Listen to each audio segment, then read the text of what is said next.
Hello, and a very warm welcome to another video from Auto Night. Now, if you're thinking of buying a first generation smart car, you really need to see this video.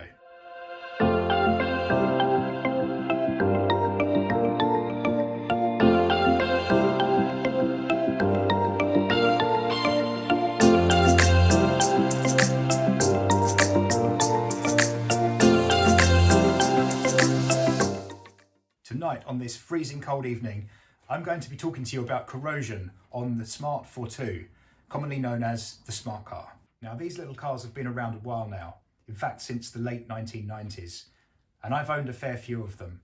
I've always been fascinated, ever since their launch, by the fact that they cram so much technology and so many safety features into such a small, quirky package. Now, although much of the car is made of plastic, the heart of the concept of the smart is something called a Tridion, and this is a safety cage. And it's the steel part of the car, the part that's nearly always painted, on the early cars in particular, in either silver or black. Now this does have some corrosion hotspots, and it's really important that you're aware of these hotspots so you don't end up buying a car with hidden faults. You see, by the very nature of the design, because there is so much plastic, these corrosion hotspots are really hard to see. The first of which is in the rear wheel arch. If you picture the rear wheel arch of a car, there's a plastic liner. And behind that plastic liner are some mounting points. There are some studs that come through from the bodywork. They're threaded studs. And that liner fits onto these threaded studs by way of some plastic 10mm nuts. Now, this arrangement traps water. And where each of those mounting points are, you can sometimes find blistering, but worse still, you can sometimes find a hole. If you refer to the diagram on screen, you will see that there's a very large arrow.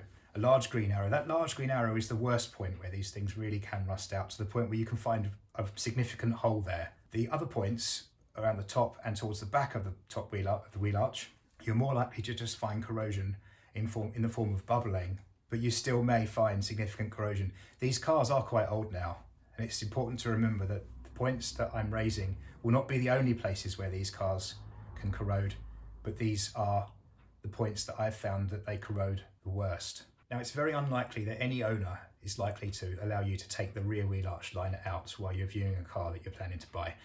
It's a cow of a job to get them out anyway.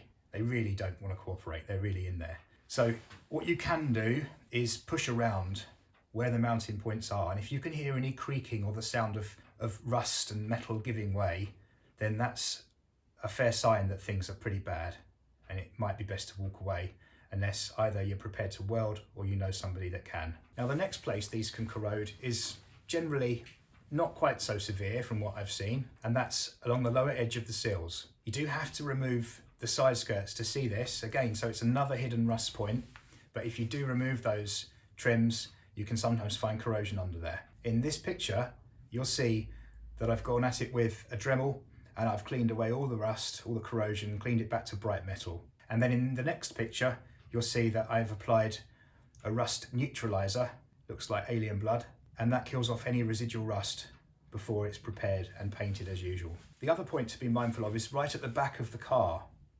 Behind the rear panel, you can actually see part of it through the louvers in the rear panel, the air vents where you'll find engine heat rising.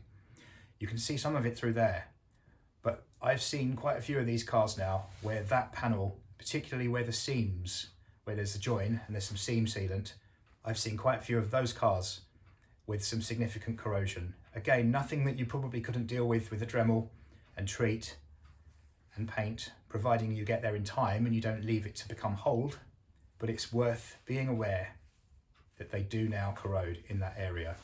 As I said earlier in the video, these cars are getting quite old now, and the earliest examples are over 20 years old.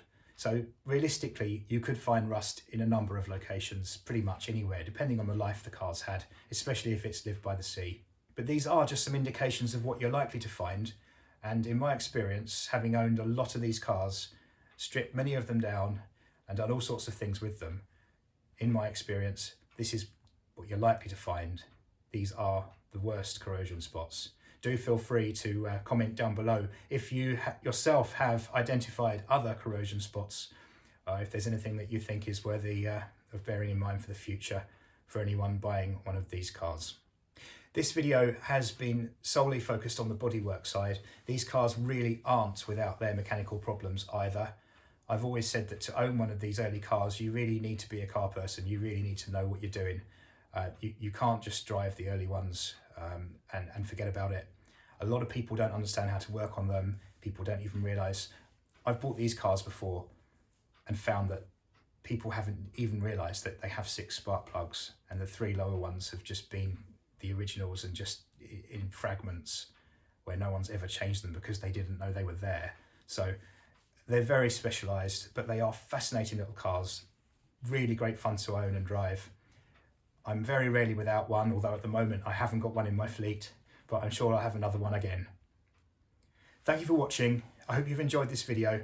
Please like and subscribe. Thank you and goodbye.